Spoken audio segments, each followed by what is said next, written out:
Sallallahu ala Muhammad. Assalamualaikum warahmatullahi wabarakatuh. Waalaikumsalam warahmatullahi wabarakatuh.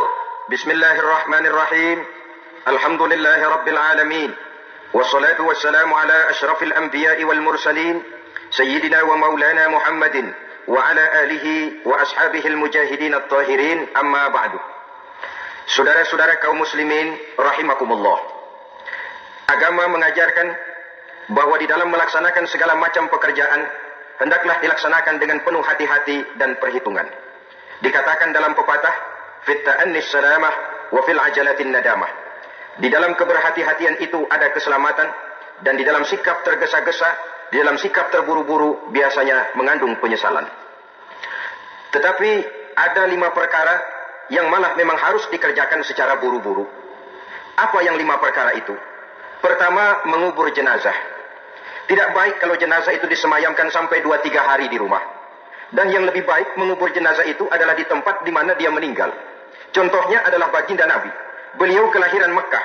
Beliau wafat di Madinah, maka di Madinah itulah beliau dimakamkan dan bukan di kota Mekah. Karena prinsipnya agama menginginkan kemudahan dan tidak menginginkan kesukaran.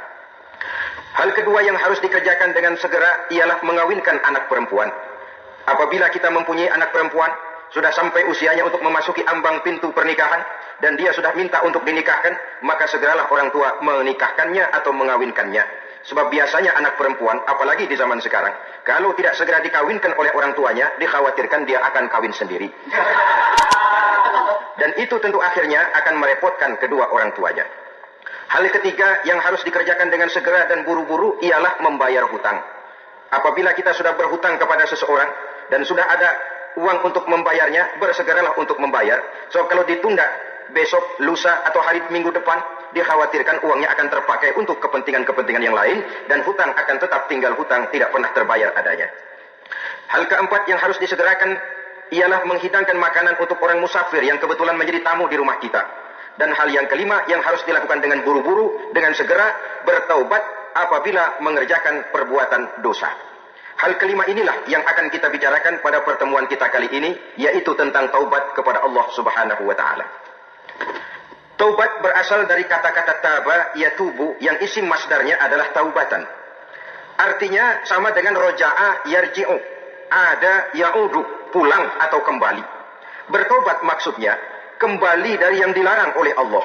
Kalau dalam perjalanan hidup ini kita suka menerjang larangan-larangan Allah, melaksanakan apa-apa yang dilarang olehnya, maka taubat artinya meninggalkan larangan-larangan itu dan kembali kepada apa yang diperintah oleh Allah Subhanahu wa taala. Kenapa taubat ini harus disegerakan? Karena makhluk bernama manusia ini sulit melepaskan diri dari dosa dan salah. Nabi bersabda, "Kullu bani Adam khatta'un wa khairul khatta'ina tawwabun." Setiap anak Adam, yakni setiap manusia, pasti mempunyai dosa dan kesalahan. Dan sebaik-baik orang yang mempunyai dosa dan kesalahan ialah orang yang segera bertaubat. Dengan kata lain, orang yang baik sesungguhnya bukanlah orang yang tidak punya salah, karena tidak ada orangnya yang tidak punya salah. Tetapi orang yang baik adalah orang yang apabila melakukan kesalahan, dia segera sadar, dijadikannya kesalahan itu sebagai pelajaran untuk tidak diulanginya lagi pada masa-masa yang akan datang. Inilah yang digambarkan oleh Allah Subhanahu wa taala dalam surah Ali Imran ayat 135. Walladzina idza fa'alu fahishatan, dan orang-orang yang apabila mereka terjatuh ke dalam perbuatan dosa, au zalamu anfusahum, atau berbuat zalim kepada diri mereka sendiri, zakarullaha fastaghfaru lidzunubihim, mereka segera ingat kepada Allah dan memohon ampun terhadap dosa yang pernah mereka kerjakan. Saudara-saudara kaum muslimin rahimakumullah. Sejak awalnya Iblis memang sudah memproklamirkan diri di hadapan Allah Subhanahu wa taala. Apa kata Iblis?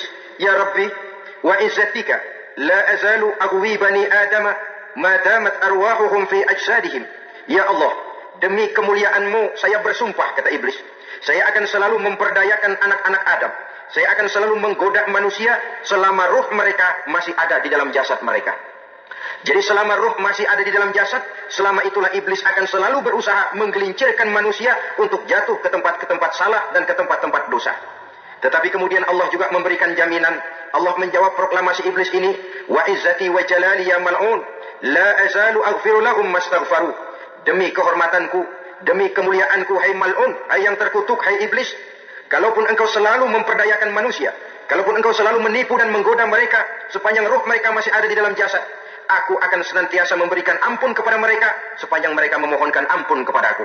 Inilah jaminan dari Allah Subhanahu wa ta'ala. Saudara-saudara kaum muslimin rahimakumullah. Oleh karenanya, apabila kita berbicara tentang taubat, artinya kita berbicara tentang tingkah laku kita dalam kehidupan sehari-hari. Apa yang harus kita lakukan untuk sempurnanya satu taubat? Pertama, menyesal terhadap dosa yang pernah kita lakukan. Kadang-kadang ada juga orang bertaubat, tapi bukan nyesal terhadap dosa yang dia kerjakan, malah puas katanya. Dia ngomong sama teman-temannya, saya dulu zaman muda sudah kenyang judi, kenyang zina, kenyang mabuk-mabukan, sudah puas. Sekarang tinggal benernya saja, saya sudah taubat. Taubatnya sih bagus, tapi puasnya itu yang jelek. Kenapa harus dikatakan puas? Bukan puas, menyesal. Menyesal saya dulu. Kenapa hanyut terjebak dosa? Kenapa tenggelam di meja judi? Kenapa tenggelam di minum-minuman keras? Kenapa hanyut kepada perbuatan munkar dan maksiat? Saya menyesal sekali. Menyesal diperintah dan bukan malah puas. Dari rasa menyesal ini nanti timbul hal yang kedua, yaitu berniat tidak akan mengulangi lagi perbuatan dosa. Kalau menyesal tapi masih diulangi lagi, itu belum taubat yang sebenarnya. Saya kapok, menyesal, tidak mau minum minuman keras lagi. Besok tidak ada minuman keras, malah pusing. Nyari ke sana kemari. Itu belum taubat yang sebenarnya. Jadi setelah menyesal, berniat tidak akan mengulangi lagi perbuatan dosa itu. Kalau menyesal tapi masih diulanginya lagi, itu sama saja dengan main-main. Saudara-saudara kaum muslimin rahimakumullah. Barangkali itu yang orang namakan dengan taubat sambal namanya. Kita kalau makan nasi pakai sambal, pedesnya bukan main, repot, marah, ngomel. Gila, sambal pedes bukan main, taubat sama sambal. Taubat sama sambal katanya. Tapi 2-3 hari kemudian dia makan lagi, nggak ada sambal, nyari. Kemarin sudah taubat, 2 hari kemudian malah nyari. Ini bukan taubat yang sebenarnya. Penyesalannya tidak diiringi dengan berniat untuk tidak mengulangi perbuatan dosa itu selama-lamanya. Saudara hadirin, kita sudah taubat, tidak mau lagi minum minuman keras. Datang teman, minum ya? Nggak mau. Kenapa? Saya sudah taubat. Yang benar, benar. Kalau dibayarin, udah. Jadi rupanya taubatnya itu cuma karena nggak ada yang bayarin. Begitu datang yang bayarin, berangkat lagi. Itu belum lagi merupakan taubat yang sebenarnya. Begitu juga kita taubat dari meja judi. Pada waktu sudah buras, bangkrut, habis-habisan, mungkin menyesal, mungkin bertaubat. Inilah akibatnya judi, rumah tangga berantakan, harta buras, anak terlantar, uang tidak ada. Taubat, saya tidak mau lagi-lagi tenggelam di meja judi. Pada saat kondisinya bangkrut, itu yang diucapkan. Tapi 2-3 hari, 4-3 minggu, 1 bulan kemudian rezekinya banyak, makmur lagi, usahanya maju lagi, lupa lagi dia kepada ucapan sebelumnya, akhirnya sedikit demi sedikit tenggelam kembali di meja judi. Ini pun belum merupakan taubat yang sebenarnya. Jadi untuk sempurnanya taubat, yang pertama menyesal terhadap dosa yang telah dilakukan, yang kedua berjanji tidak akan mengulangi lagi, kemudian yang ketiga meninggalkan perbuatan jahat itu untuk selama-lamanya. Dengan kata lain, kalau memang taubat tidak mau minum lagi, talak 3 itu minuman keras. Kalau memang niat tidak akan berjudi lagi, talak 3 itu segala macam bentuk perjudian. Meninggalkan perbuatan jahat. Yang keempat, menunaikan semua fardu dan kewajiban. Sebab barangkali pada saat kita tenggelam dalam dosa, perintah-perintah Allah, jangankan yang sunnah, yang wajib saja sering kita lalaikan. Maka apabila diri telah berniat melaksanakan taubat, maka tunaikan semua kewajiban yang disyariatkan oleh agama kepada kita. Yang kelima, meminta halal kepada para lawannya, dengan termasuk mengembalikan hak milik orang lain. Ini kalau menyangkut hukukul adamiyin atau hak-hak manusia. Jadi kalau kita berdosa kepada sesama manusia, Allah belum akan menerima taubat kita kalau kita belum minta maaf kepada yang bersangkutan. Adapun kalau kita sudah minta maaf tapi yang bersangkutan tidak mau memberikan maaf, itu urusan dia kepada Allah. Urusan kita adalah meminta maaf kepada yang bersangkutan. Hal yang keenam, mendidik atau melatih diri untuk bertaat kepada Allah. Sebagaimana kita dulunya telah melatih diri, memperturutkan diri untuk berbuat durhaka. Lalu memperbaiki yang dimakan dan yang diminum. Itu juga merupakan ciri dari orang-orang yang melaksanakan taubat kepada Allah Subhanahu wa ta'ala. Kemudian apalagi? Memperbanyak istighfar di dalam kehidupan. Disabdakan oleh Nabi, inna likulli da'in dawa'un, wa dawa'u zunubi al-istighfar. Sesungguhnya segala macam penyakit tentu ada obatnya. Dan obat dari segala macam dosa adalah istighfar. Saudara-saudara kaum muslimin rahimakumullah. Jadi kalau yang terdahulu merupakan perbuatan-perbuatan konkret, maka yang terakhir ini taubat dalam bentuk ucapan berupa memperbanyak istighfar, memohonkan ampun kepada Allah Subhanahu wa taala. Mari kita lihat. Dalam teladan hidup kita, manusia yang hatinya paling bersih tidak lain adalah Rasulullah sallallahu alaihi wasallam. Beliau sudah mendapat jaminan ampun dari seluruh dosa. Liyaghfir lakallahu ma taqaddama min dzambika wa ma ta'akhkhar, kata Allah. Muhammad, dosamu yang dahulu, dosamu yang sekarang, dosamu yang akan datang jika memang ada, seluruhnya sudah mendapat jaminan ampun dari Allah. Tetapi coba lihat dari sejarah perjalanan hidup yang mulia ini. Sungguh pun beliau sudah nyata-nyata mendapat jaminan ampun dari Allah. Beliau mengatakan, ayyuhan nas, tubu ilallah, fa inni atubu fil yaumi mi'ata marrah. Wahai manusia, bertaubatlah kepada Allah. Maka sesungguhnya saya, kata beliau, dalam satu hari bertaubat 100 kali kepada Allah. Dalam riwayat yang lain, sab'ina marrah, 70 kali beliau mengucapkan istighfar minimalnya dalam sehari semalam. Orang yang sudah nyata-nyata mendapat jaminan ampun dari Allah ini, satu hari satu malam istighfarnya minimal 70 kali. Apatah lagi kita yang nyata-nyata belum mendapat jaminan ampun dari Allah. Di dalam satu hadis diriwayatkan bahwa iblis laknatullah alaih pernah berkata, ahlaktun nasa bizzunubi wal ma'asi. Aku rusak dan aku hancurkan kehidupan manusia dengan dosa dan dengan segala macam perbuatan maksiat. Iblis menghancurkan manusia dengan menanamkan kegemaran berbuat dosa dan menanamkan kesukaan untuk bergelimang dalam dunia maksiat. Tetapi kemudian iblis mengakui, wa ahlakuni bila ilaha illallah wal istighfar. Tetapi kemudian terbalik, manusia menghancurkan aku dengan kalimat la ilaha illallah dan dengan istighfar, yakni mengucapkan astaghfirullahalazim. Inilah senjata pemungkas menghadapi upaya iblis untuk menghancurkan manusia. Kalau iblis menghancurkan manusia dengan perbuatan dosa, dengan menenggelamkan manusia ke dalam perbuatan-perbuatan maksiat, hendaknya kita sadar. Pada saat kita terdorong untuk melakukan perbuatan dosa, kita lalu sadar, inilah perangkap iblis untuk membinasakan saya. Pada saat kita terjebak ke dalam perbuatan maksiat dan munkarat, ingatlah baik-baik, inilah perangkap iblis untuk merusak dan membinasakan saya. Maka hancurkan perangkap iblis, hancurkan tipu daya dan usaha iblis itu dengan apa? Dengan kalimat la ilaha illallah dan dengan memperbanyak istighfar. Falamma ra'aitu dzalik, ketika aku lihat hal itu, kata iblis, mereka hancurkan kita dengan dosa dan maksiat, dan kita hancurkan mereka dengan la ilaha illallah dan istighfar. Diamkah iblis? Puaskah iblis? Ternyata tidak. Apabila aku lihat usaha manusia itu, ahlaktuhum bil huda, ahlaktuhum bil hawa, wa hum yahsabuna annahum muhtadun. Apabila mereka hancurkan aku dengan la ilaha illallah dan istighfar, maka aku kembali menghancurkan mereka dengan mempergunakan hawa nafsu, sehingga mereka menyangka bahwa mereka adalah orang-orang yang mendapat petunjuk. Ditanamkan dalam diri kita perasaan bahwa kitalah orang yang paling benar. Itu pun tipu daya iblis. Maka orang pintar itu baik, tapi merasa pintar itu jelek. Orang benar itu bagus, tapi merasa benar itu tidak baik. Karena biasanya orang kalau sudah merasa benar, lalu cenderung untuk menganggap orang lain tidak benar. Kalau sudah begitu, dia akan mengklaim diri, sayalah orang yang paling benar, yang lain tidak benar semuanya. Itu termasuk perangkap iblis juga setelah kita gempur mereka dengan kalimat tahlil dan dengan kalimat istighfar. Saudara-saudara kaum muslimin rahimakumullah. Allah Maha Pengasih dan Maha Penyayang. Ia akan mengampunkan perbuatan yang bersifat salah dari manusia. Hanya manusia saja yang kadang-kadang bodoh, tidak mau mengampuni dan memaafkan dirinya sendiri, dengan membiarkan dirinya terseret berlarut-larut dalam dosa tanpa keinginan untuk bertaubat. Sepanjang nafas belum sampai di tenggorokan, sepanjang matahari masih terbit di sebelah timur dan terbenam di sebelah barat, sepanjang itu Allah masih akan menerima taubat seorang hamba. Innallaha yaqbalu taubatal abdi ma lam yugharghir. Allah akan senantiasa menerima taubat seorang hamba sebelum nafasnya sampai di tenggorokan. Apabila nafas sudah sampai di tenggorokan, maka taubat sudah terlambat adanya. Lalu yang konkret di dalam kehidupan ini, apa ciri-ciri dari orang yang melaksanakan taubat itu? Seorang ahli hikmah berkata, pertama, orang yang taubat itu kelihatan bahwa dalam kehidupan ini dia mampu menjaga lidahnya dari ucapan yang berlebih-lebihan, dari ucapan yang tidak ada manfaatnya, dari ucapan yang mengandung dosa, namimah, mengadu domba, dan ucapan-ucapan yang merugikan orang lain. Orang yang taubat kelihatan dari lidahnya. Ini yang konkret. Yang kedua, orang yang taubat itu cirinya tidak ada lagi rasa dengki di hatinya, tidak ada keinginan untuk membenci dan memusuhi orang lain. Kenapa? Dia sudah sibuk memikirkan kekurangan dirinya sendiri, sehingga tidak ada waktu lagi untuk mengorek-ngorek, mencari-cari aib dan kekurangan pada diri orang lain. Ini makna ucapan Nabi, tuba liman syaghalahu aibuhu an uyubin nas.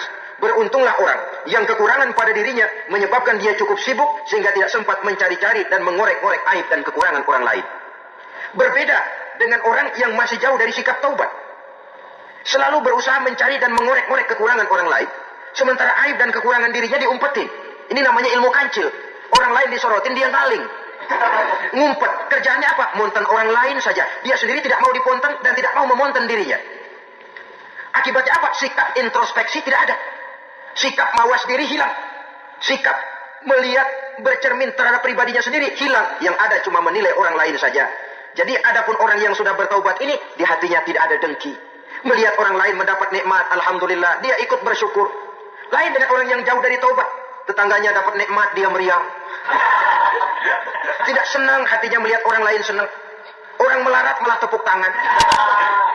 Saudara hadirin yang saya muliakan, orang yang semacam ini pada hakikatnya selalu disiksa oleh perasaannya sendiri. Kalau tetangganya yang kaya, ditanya kemana dukunnya. Tapi kalau tetangganya jatuh melarat, dia tepuk tangan, gembira bukan main. Lain dengan orang yang sudah bertobat, hasud itu hilang dari dirinya. So hasud inilah yang akan memakan kebaikan yang kita kerjakan. Kata Nabi, hasud itu bisa memakan kebajikan seperti api memakan kayu bakar. Allahu Akbar. Puasa kita, zakat kita, sholat kita, habis kropos dimakan oleh sifat hasud. Tidak terasa, tapi begitu kita punya sifat dengki kepada orang lain, maka sholat kita dimakan oleh dengki tadi, puasa kita dimakan oleh dengki tadi, segala macam kebaikan yang kita kerjakan dihabis dimakan oleh si dengki tadi, seperti api memakan kayu bakar, cepat sekali. Itulah sebabnya, bagaimanapun banyak kebaikan yang sudah kita kerjakan, jangan bangga dan jangan lalai. Sebaliknya, bagaimanapun besar dosa dan kesalahan yang pernah kita lakukan, jangan putus asa dari rahmatnya Allah Subhanahu wa Ta'ala. Jadi yang kedua, ciri orang yang bertaubat, di hatinya tidak ada dengki dan tidak ada rasa ingin memusuhi orang lain. Dia berhadapan dengan setiap orang dengan modal husnuzon, baik sangka kepada Allah. Tidak a priori. Kadang-kadang ada orang ketemu saja baru tapi sudah punya rasa jelek. Diperturutkannya suuzonnya. Yang ketiga, ciri orang bertaubat itu menjauhkan diri dari pergaul dengan orang-orang jahat. Sebab kita tahu bahwa pergaulan sangat besar pengaruhnya dalam ikut membentuk kepribadian manusia. Asyariku wa fi syarri syarrun. Bersekutu dengan kejahatan biasanya ikut jadi jahat. Walaupun secara langsung tidak melakukan kejahatan, tapi sudah termasuk dalam jamaah yang jahat juga namanya. Saudara-saudara kaum muslimin, bukan berarti orang yang taubat lalu tidak mau bergaul, itu juga mencerminkan keangkuhan diri. Bergaul dia bergaul, tetapi kepada orang-orang yang jahat, ia sekedar menghindarkan diri pergaulannya itu dari kejahatan yang bisa ditimbulkan oleh orang-orang jahat tadi. Ciri yang keempat dari orang yang bertaubat, dia mempersiapkan diri untuk menghadapi mati. Mempersiapkan diri. Sebagaimana kita tahu, kalau kita akan pergi ke luar kota, tentu kita membawa bekal. Makin jauh perjalanan, makin banyak bekal yang harus kita bawa. Hidup ini adalah perjalanan panjang yang kita juga memerlukan bekal dalam kehidupan. Orang yang bertaubat, orang yang mempersiapkan diri untuk menghadapi maut dan menghadapi hari-hari sesudah maut itu datang. Menghadapi kehidupan di alam barzakh, menghadapi kehidupan di alam akhirat dan selanjutnya. Dia mempunyai persiapan sehingga kapan maut datang dia sudah punya persiapan lebih dahulu. Saudara, kalau kita siap dipukul orang, pada saat pukulan itu datang, rasanya sakitnya agak lebih kurang daripada kita tidak pernah siap untuk dipukul. Walaupun bobot pukulannya sama, tapi kita akan lebih punya daya tahan kalau kita sudah siap. Oleh karena itu, orang yang bertobat, orang yang mempunyai persiapan untuk menghadapi mati.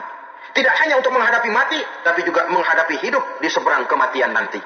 Maka karenanya, dia sibuk dengan dunianya, tapi juga dia lebih sibuk dengan akhiratnya. Dia tenggelam dalam berbagai macam kesibukan dunia, lain saat dia memfanakan diri untuk membekali diri menghadapi kehidupan sesudah hidup yang sekarang ini.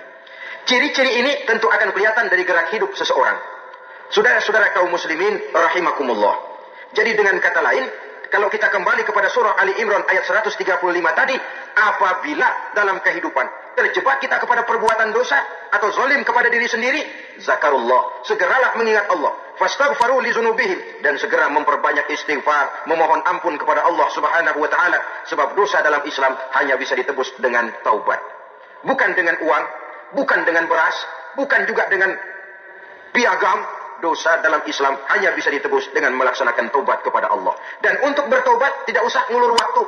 Besok saja, bulan depan saja, tahun depan saja, nanti saja kalau sudah agak sedikit tua. Ibarat diri kita ini kaca, kata Imam Ghazali, maka dosa adalah debu.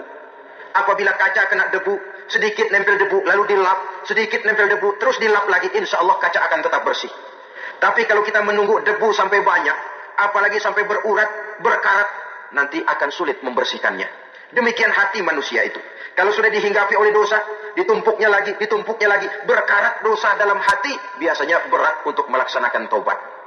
Untuk lebih meningkatkan pengertian kita tentang ciri dari orang-orang yang bertaubat, mari kita ikuti sebuah dialog yang pernah terjadi antara Rasul dengan para sahabat. Satu hari, ketika sedang berkumpul dengan para sahabat, baginda Rasul bertanya, "Atadruna manit taib?" Saudara-saudara, tahu nggak saudara-saudara, siapa sebenarnya orang-orang yang bertaubat itu? Macam-macamlah jawaban para sahabat, tapi yang jelas akhirnya mereka berkata, "Allahu wa rasuluhu a'lam." Allah dan Rasulnya yang lebih tahu siapa sebenarnya orang yang bertaubat itu. Atas jawaban ini, baginda Rasul lalu menegaskan. Pertama, "Man taba wa lam yata'allamil ilma falaysa bitaibin." Siapa orang yang mengaku bertaubat kepada Allah, lalu dia tidak mau mencari ilmu, tidak mau belajar, falaysa bitaibin, maka dia belum termasuk orang yang bertaubat. Jadi di sini jelas bahwa bukan hanya dari dosa kita bertaubat, juga bertaubat dari kebodohan. Dalam arti tidak membiarkan diri kita bodoh terus-menerus. Dengan bahasa anak sekarang, bodoh tapi betah. Orang yang mengaku bertaubat tapi tidak menggali ilmu, tidak mau belajar, tidak mau mencari ilmu, tidak hadir di mana majelis taklim, belum dianggap taubat yang sebenarnya. Jadi grafik orang yang taubat itu kelihatan dari kesungguhannya mencari ilmu, menghadiri majelis taklim, menghadiri kuliah-kuliah, ceramah-ceramah dan diskusi-diskusi keagamaan. Rakus dia dengan ilmu pengetahuan agama. Sehingga dengan ilmunya taubatnya semakin mantap. Ini ciri yang pertama. Lalu beliau bersabda lagi, "Wa man taba wa lam yazdad fil ibadati falaysa bitaibin." Barang siapa yang mengaku bertaubat tapi ibadahnya tidak tambah-tambah, maka dia belum termasuk orang yang taubat. Orang yang bertaubat ada grafik peningkatan ibadahnya. Jadi kalau mulutnya taubat, minta ampun, tapi ibadahnya gitu-gitu aja, belum merupakan taubat yang sebenarnya. Jadi pada saat dia melaksanakan taubat, memproklamirkan diri untuk kembali ke jalan Allah, nilai ibadahnya meningkat. Kalau sholatnya tadinya cuma sekedar yang wajib-wajib saja, setelah dia taubat, bertambah melaksanakan yang sunnah, rawatibnya, qobliyah, ba'diyahnya, atau kemudian nawafilnya berupa tahajud, hajat, duha, istikharah, dan sholat-sholat sunnah lainnya. Jadi kelihatan dari peningkatan ibadahnya. Ini ciri yang kedua. Yang ketiga kata Nabi lagi, "Wa man taba wa lam yardal khusama falaysa bitaibin." Barang siapa yang mengaku bertaubat kepada Allah, tapi dia tidak bisa meridhoi musuh-musuhnya, maka belum lagi dia dianggap orang yang bertaubat. Meridhoi, memaafkan musuh. Saudara, memberi maaf itu lebih sulit daripada minta maaf. Tapi memberi maaf lebih mulia daripada minta maaf. Minta maaf gampang, memberi maaf yang sulit. Karena itu orang yang memberi maaf menunjukkan jiwa yang lebih luhur daripada orang yang minta maaf. Sebab apa? Posisi orang yang memberi maaf kan posisi orang yang menang. Biasanya dalam posisi menang orang gampang congkak dan sombong. Orang datang minta maaf kepada kita, lalu timbul keseganan. Iya, minta maaf sih gampang. Memberi maaf itu yang sulit, tapi itu yang sangat dianjurkan. Dan itu merupakan ciri dari orang-orang yang bertaubat. Lalu apalagi? "Wa man taba wa lam yughayyir libasahu wa zinatahu falaysa bitaibin." Barang siapa yang mengaku bertaubat, tetapi pakaian dan perhiasannya tidak berubah, maka dia belum lagi dianggap bertaubat. Orang bilang pakaian memang kulit, yang penting isi. Tetapi bagaimanapun kulit mencerminkan isi. Dari pakaian kita bisa mengkaji kepribadian seseorang. Saya berpendapat bahwa pakaian penting, kulit juga penting. Kulit penting, isi penting. Kulit tanpa isi tidak ada artinya. Isi tanpa kulit juga meragukan orang. Wah, yang penting kan isinya, kulitnya gimana saja. Saya mau tanya, saudara dapat durian di jalanan, isi aja nggak ada kulitnya. Kira-kira dimakan nggak durian? Paling kurang akan menimbulkan keraguan. Jangan-jangan sudah dicampur racun ini. Jadi dengan demikian orang yang bertaubat ini kelihatan dari cara berpakaian, cara berhias diri, tidak over. Dia kembali kepada fungsi berpakaian. Dalam Islam kan sesungguhnya fungsi pakaian itu yang paling utama. Pertama, nutup aurat. Itu ukurannya. Yang kedua, pantas. Yang ketiga, baru soal mode. Di zaman kita sekarang terbalik. Mode nomor 1, pantas belakangan, nutup aurat apa tidak nomor 16. Kalau sudah mode, kita kira kekurangan pertimbangan. Ini buat saya pantas apa tidak, ini menutup aurat apa tidak. Kita balik. Padahal fungsi berpakaian dalam Islam tujuan utamanya. Pertama, nutup aurat. Biar modenya mutaakhir, ciptaan Pierre Cardin sekalipun. Kalau memang tidak nutup aurat, ya hukumnya masih belum berpakaian. Atau juga ukuran yang kedua, pantas. Yang orang lain pantas, kita pakai belum tentu kita pantas. Kita kadang-kadang kehilangan pertimbangan. Lihat iklan bintang film memakai pakaian yang begini bagus, lalu kita pakai saja. Ya tentu namanya bintang film. Kadang-kadang pakaian untuk show dipakai buat kondangan. Akhirnya habis sekampung orang nonton dia. Ya nggak pantas toh, nggak wajar. Saudara hadirin yang saya muliakan, orang yang bertobat kelihatan dari pakaian dan perhiasannya. Kalau sudah memakai perhiasan, ya sekedarnya saja. Tidak lalu dengan niat supaya orang tonton, supaya orang lihat, supaya orang tahu dia kaya, supaya timbul decak kagum, asal dia lihat orang lalu, wah. Kalau sudah diwahi lalu senang. Saudara hadirin yang saya muliakan. Kemudian kata Nabi lagi, "Wa man taba wa lam yubaddil ashabahu falaysa bitaibin." Siapa yang mengaku bertaubat tapi pergaulannya dari itu ke itu saja seperti itu juga tidak mengalami perubahan, maka dia belum lagi dianggap bertaubat. Kalau taubat kita dari judi, jangan bergaul lagi dengan penjudi. Dalam arti jangan berkumpul di majelis judi. Saya sih udah taubat nggak main judi, tapi ngumpulnya di situ terus. Ya bagaimana? Pada akhirnya toh akan terseret juga. Saudara hadirin yang saya muliakan. Jadi dengan demikian, lingkungan juga sangat besar pengaruhnya dalam kriteria orang yang bertaubat. Selanjutnya Nabi bersabda, "Wa man taba wa lam yughayyir khuluquhu falaysa bitaibin." Siapa yang mengaku bertaubat, tapi akhlaknya, budi pekertinya tidak mengalami perubahan, maka orang itu pun belum dianggap bertaubat. Ini juga konkret. Orang yang bertobat kelihatan dari akhlaknya. Kalau kemarin sama orang tua songong, kurang ajar, nyelongcong, maka setelah taubat dia berakhlak kepada orang tua. Kalau kemarin kepada anak muda menindas, tidak senang kepada anak muda yang maju, setelah dia taubat dia bisa menyayangi kepada anak-anak muda. Akhlak ini lain dengan adat, istiadat. Adat biasanya hanya memandang yang lahir, sedangkan akhlak zahir batin dipandang. Contoh, seorang anak muda kalau lewat di depan orang tua membungkukkan badan, menurut adat dia sudah sopan. Tapi menurut akhlak belum tentu berakhlak. Tergantung kepada niatnya apa bungkukin badan. Permisi apa ngina. Kan mungkin saja orang membungkukkan badan lewat di depan aki-aki karena menghina sebab aki-aki itu badannya udah bungkuk. Jadi gerakan zahir yang baik, yang diiringi dengan niat yang baik, itulah cerminan daripada akhlak. Kalau adat terlepas dari soal niat. Asal zahirnya sudah oke, menurut adat, oke dia beradat.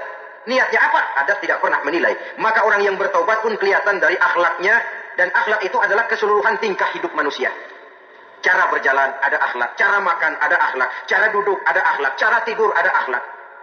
Sehingga pantas ketika Siti Aisyah ditanya, "Aisyah, Rasulullah itu akhlaknya apa sih?" Beliau menjawab, "Karena Rasulullah khuluquhul Quran." Rasulullah itu akhlaknya Quran.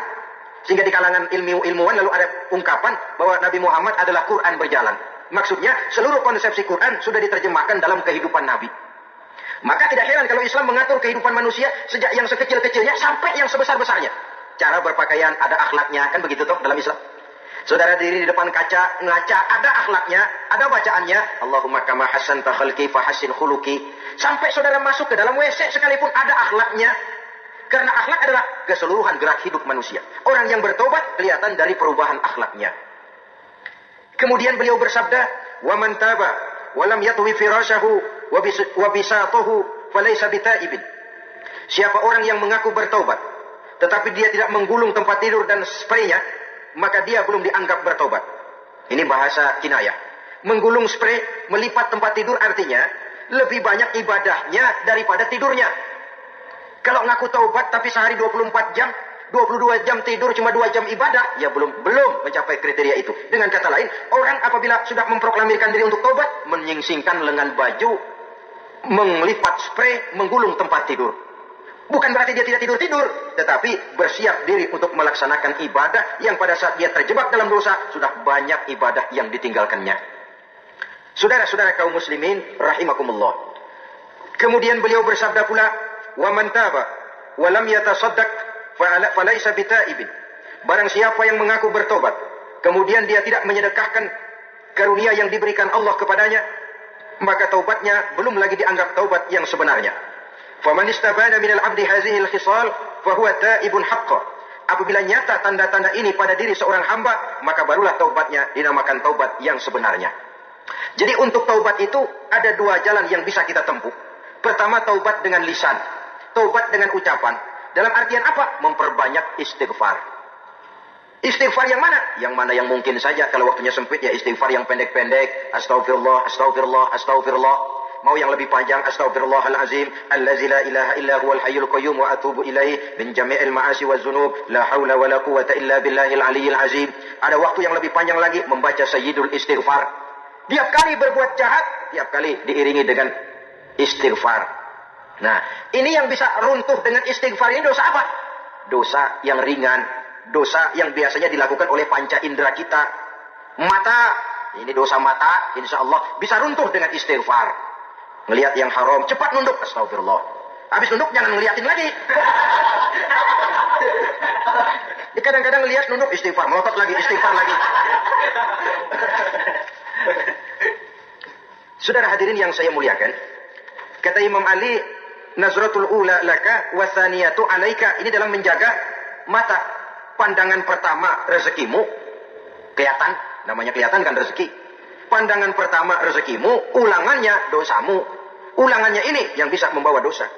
Dosa karena lidah, mengucapkan kata-kata yang menyakitkan orang. Dengan istighfar, insya Allah runtuh. Adapun dosa-dosa besar lainnya, tentu harus dengan perbuatan. Tidak cukup dengan sekedar istighfar saja. Perbuatannya apa? Itulah seperti yang sudah saya sampaikan pada ciri-ciri orang yang bertaubat tadi. Oleh karenanya, beruntunglah kita masih diberikan umur oleh Allah. Sehingga segala dosa dan kesalahan yang kita lakukan, kita masih punya kesempatan untuk mengadakan pemutihan, bertaubat kepada Allah. Nah, apa kemudahan yang diberikan Allah kepada orang yang melazimkan istighfar di dalam hidupnya? Pertama, kata Nabi, man lazimal istighfar, siapa orang yang melazimkan, membiasakan diri istighfar, diberikan keistimewaan oleh Allah. Pertama, ja'alallahu lahu min kulli dhiqin makhraja. Allah akan memberikan jalan keluar untuknya dari segala macam kesulitan. Hidup ini kan problem. Makin tinggi status sosial, makin banyak urusan. Urusan akan selesai apabila hidup di dunia selesai. Kita menyangka orang lain lebih enak dari kita, padahal tiap orang punya urusan. Yang namanya enak barangkali persis seperti pelangi biang lala itu. Tidak pernah di atas kepala kita, di atas kepala orang lain saja. Begitu kita memandang keenakan dalam hidup ini. Petani bilang pedagang enak, pedagang bilang petani enak. Tapi begitulah keenakan itu. Orang yang melazimkan istighfar, dia akan diberikan jalan keluar dari segala macam kesulitan. Menurut perhitungan otak, didlek, buntu, tidak sanggup lagi, entah bisa terwujud dan terlaksana. Allah memberikan jalan keluar dari segala kesulitan. Saudara, kalau Allah sudah memberikan jalan keluar dari kesulitan, siapa lagi yang bisa bikin sulit kita? Kalau Allah yang memberikan jalan keluar, everything is running well katanya. Semua urusan bisa jalan dengan lancar. Tapi tanpa istighfar, jauh kita dari Allah. Jalan yang sudah lapang pun bisa jadi sempit.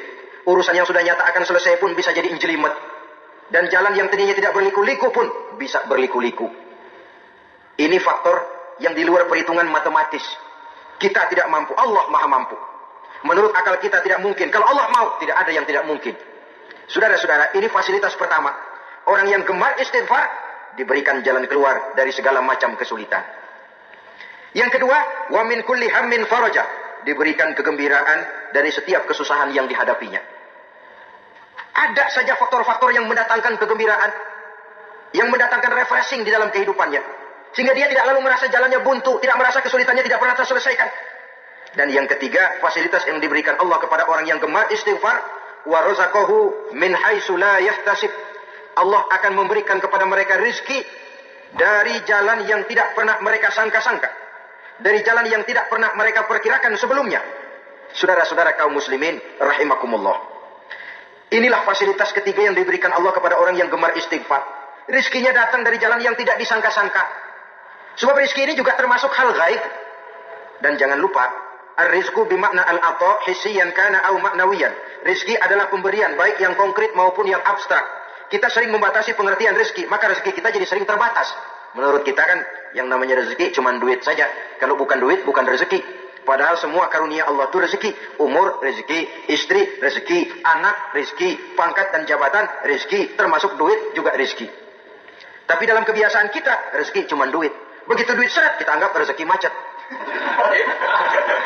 Maka akhirnya kita tidak bersyukur kepada Allah. Padahal mungkin di sektor duit macet, tapi rezeki dari segi lain, ilmu barangkali tambah, wibawa naik, pangkat naik, anak tambah, itu juga merupakan rezeki.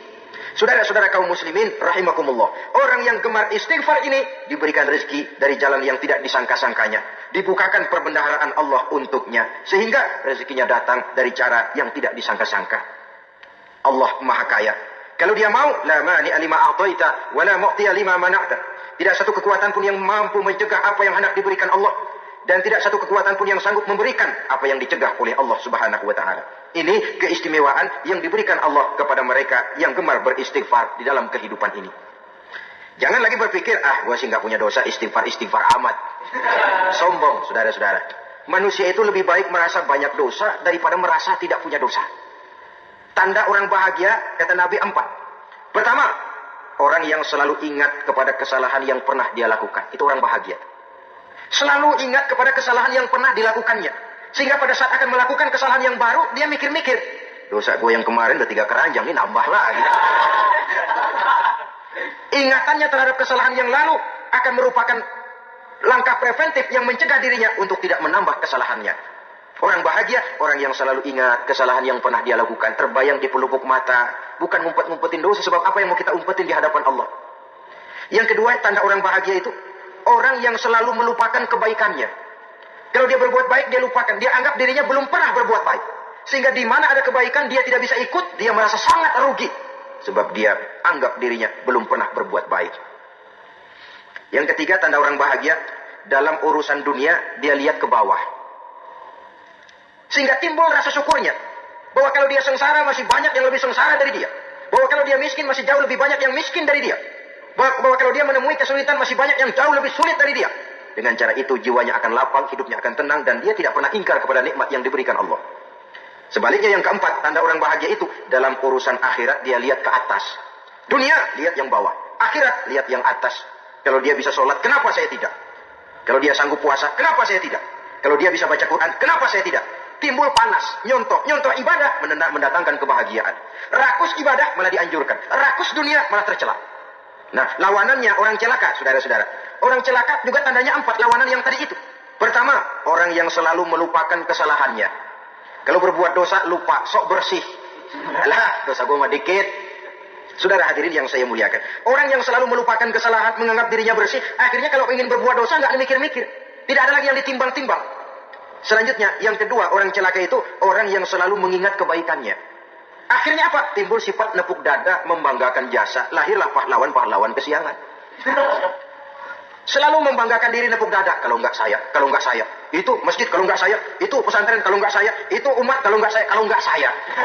Memangnya kalau enggak sampean kenapa? Orang yang celaka adalah orang yang selalu menghitung-hitung kebaikan yang pernah dikerjakannya. Keikhlasannya kurang, makin dia hitung, makin kurang nilai pahalanya. Makanya kalau berbuat baik, ya anggap saja buang sampah. Gak usah ditengok-tengok. Gak usah diingat-ingat. Dan gak usah mengharap orang yang kita tempat berbuat baik akan membalas kebaikan. Saudara hadirin yang saya muliakan. Yang ketiga, tanda orang celaka dalam urusan dunia, lihatnya ke atas. Panasnya timbul. Syirik dan dengkinya naik. Rakusnya jadi. Timbul sifat panasnya itu. Nggak mau ngerti. Kalau tetangga saya bisa beli kulkas, kenapa saya tidak? Kalau tetangga saya bisa beli motor, kenapa saya tidak? Kalau tetangga saya bisa beli mobil, kenapa saya tidak? Gaji nggak cukup, tuyul piara. Orang itu kalau sudah didorong oleh rakus kan bisa jadi menghalalkan segala macam cara untuk mencapai tujuan. Dibakar oleh sifat tamak dan rakus bin serakah. Nah, kalau sudah didorong oleh rasa rakus, yang segera tersingkir, pertama rasa malu. Orang kalau sudah rakus nggak ada malunya. Rasa malunya hilang. Padahal syarat jadi orang itu kan kalau punya rasa malu. Nggak punya rasa malu, kurang syarat jadi orang. Akan bagaimana jadinya masyarakat, bahkan bangsa dan negara, kalau rakyatnya sudah tidak punya rasa malu. Yang kedua, rasa takut hilang, terutama takut kepada Allah. Sirna sama sekali. Sudah tujuan menghalalkan cara. Yang keempat, tanda orang celaka dalam urusan akhirat, lihatnya malah ke bawah. Kenapa kamu nggak sholat? Itu bapak anu yang tuaan, enggak, saya enggak lagi. Kenapa ngelihatnya mesti kepada yang begitu? Sehingga lalu tidak ada gairah untuk mencontoh. Saudara-saudara kaum muslimin rahimakumullah, walaupun serba singkat oleh karena terbatasnya ruang pembicaraan ini, mudah-mudahan bisa memberikan gambaran sepintas tentang ciri-ciri orang yang bertaubat. Dengan harapan, marilah kita menjadi orang yang bertaubat sebenarnya dengan ciri menyesal terhadap dosa yang pernah kita lakukan, meninggalkan perbuatan jahat dan berjanji tidak akan mengulangi lagi perbuatan jahat itu. Kalau dia menyangkut hak-hak manusia, maka hak itu harus kita kembalikan dan kepada yang bersangkutan kita harus meminta maaf. Apabila ditambah dengan kegiatan lisan, memperbanyak istighfar dalam kesempatan yang mungkin di sepanjang perjalanan hidup ini. Ini sajalah yang kita bicarakan pada pertemuan kali ini. Terima kasih atas segala perhatian. Mohon maaf atas segala kekurangan. Usikum wa nafsi bitaqwallah. Wassalamualaikum warahmatullahi wabarakatuh.